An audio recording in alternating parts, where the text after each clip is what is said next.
مولاي صل وسلم دائما أبدا على حبيبك خير الخلق كلهم مولاي. Seringkali jamaah sholat Jumat merasa bosan dengan isi khutbah yang panjang dan bertele-tele. Solusinya, dapatkan buku khutbah kami yang ringkas, berbobot, dan pastinya anti mengantuk. Kaum muslimin, jamaah Jumat yang dimuliakan Allah Subhanahu wa ta'ala. Syukur alhamdulillah, pada siang hari ini di hari Jumat, Allah masih memberikan kita kesehatan dan kekuatan sehingga kita bisa hadir dalam masjid ini untuk melaksanakan salat fardu Jumat. Mudah-mudahan kita berharap kepada Allah bahwa setiap langkah kaki kita tadi yang membawa kita ke dalam masjid ini, semoga Allah menggugurkan setiap dosa dan kesalahan kita dalam setiap langkah yang kita hayunkan. Dan juga kita berharap kepada Allah Subhanahu wa ta'ala, semoga dalam duduknya kita dalam mendengarkan khutbah Jumat ini pula Allah mengangkatkan derajat kita bersama dengan orang-orang yang soleh di sisi Allah Subhanahu wa ta'ala hendaknya. Bersalawat kita kepada Nabi Muhammad sallallahu alaihi wasallam dengan kita mengucapkan Allahumma salli ala Sayyidina Muhammad wa ala ali Sayyidina Muhammad. Kaum muslimin, jamaah Jumat yang dimuliakan Allah Subhanahu wa ta'ala, tanpa terasa hari ini waktu telah mengantarkan kita meninggalkan bulan Muharram. Ternyata hari ini kita telah berada di bulan Safar. Maka kalau malam hari tadi kita melihat ada bulan Sabit, maka itu sesungguhnya adalah bulan baru hidup bernama bulan Safar.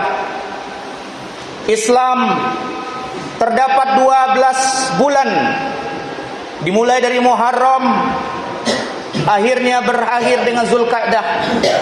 Salah satu bulan diantaranya ada bulan Safar, di mana hari ini kita berada dalam bulan Safar tersebut. Apa makna daripada bulan Safar?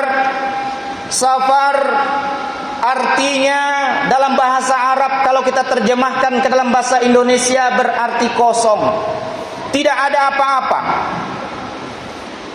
Kata Imam Al-Murtada bahwa makna Safar itu, bulan Safar itu diambil dari bagaimana peristiwa dari bangsa Arab dahulunya.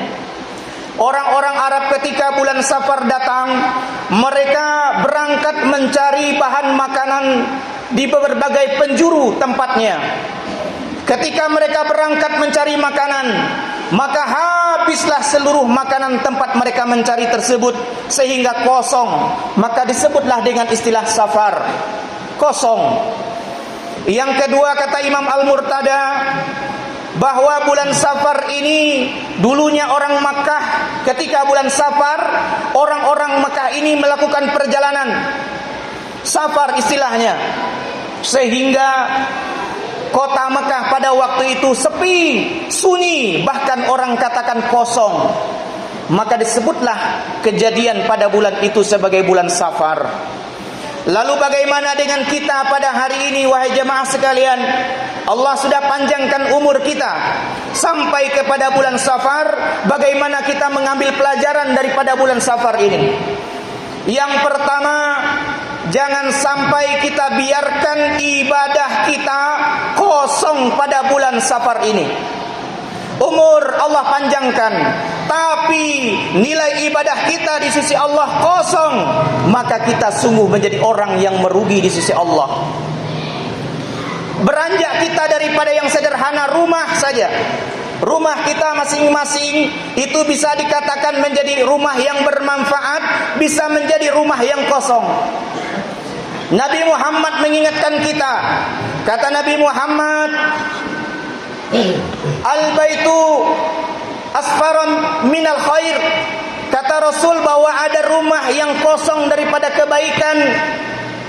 Al-baitus safru min kitabillah, yakni rumah yang di dalamnya tidak dibacakan kitab suci Quran.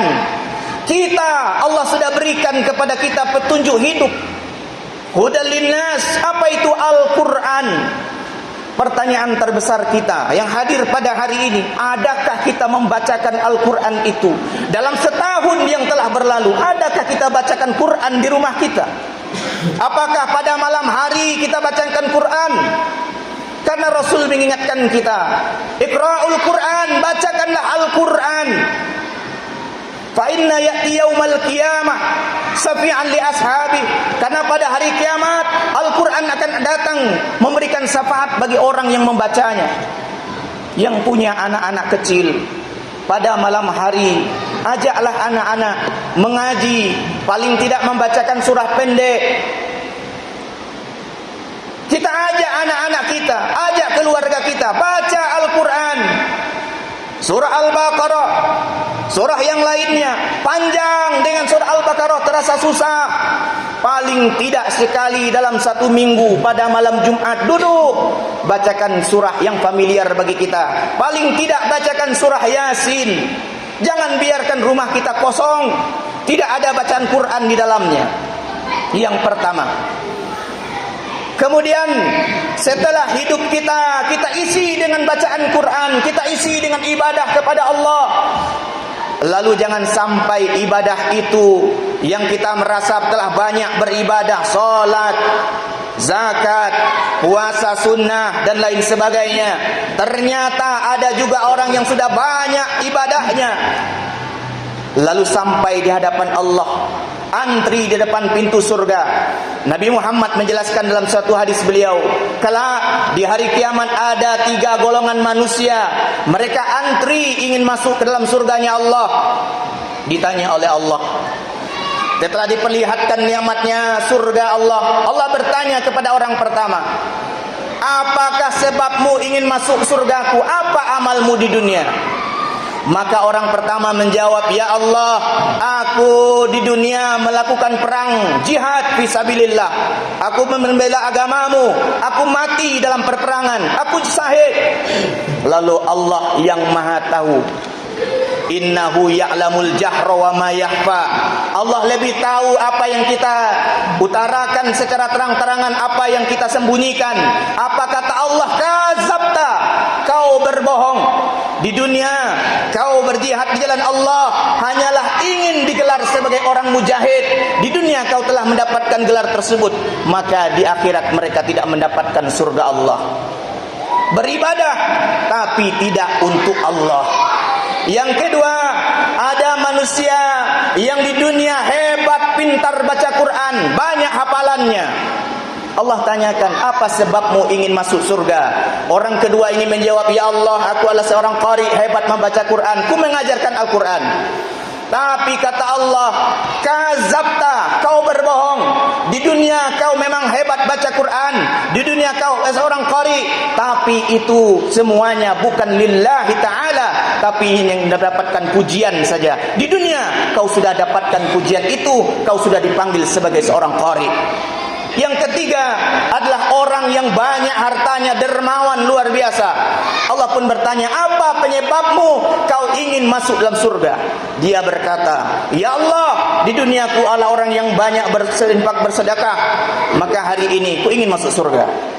Allah maha tahu apa yang tersembunyi di hati orang tersebut. Allah lagi-lagi berkata, kazabta, di dunia kau hanya ingin disebut sebagai orang yang dermawan, sebagai orang yang ringan tangan, maka hari ini semua yang engkau inginkan itu sudah kau dapatkan di dunia, maka hari itu mereka tidak lagi mendapatkan surga.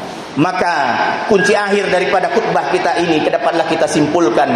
Yang pertama, jangan sampai usia kita bertambah, ibadah kita kosong. Yang kedua, jangan sampai rumah yang kita bina bersusah payah menjadi rumah yang tak bernilai, menjadi kosong. Dan yang ketiga, jangan sampai ibadah yang kita kerjakan mati-matian kita kerja. Banyak betul kita menumpukan ibadah, tapi ternyata tidak bernilai di sisi Allah Subhanahu wa taala karena tidak ikhlas semata-mata untuk Allah, hanya mendapatkan pujian manusia saja. Barakallahu wa lakum fil Qur'anil azim wa nafa'ni wa iyyakum tilawatahu innahu huwa ghafurur rahim.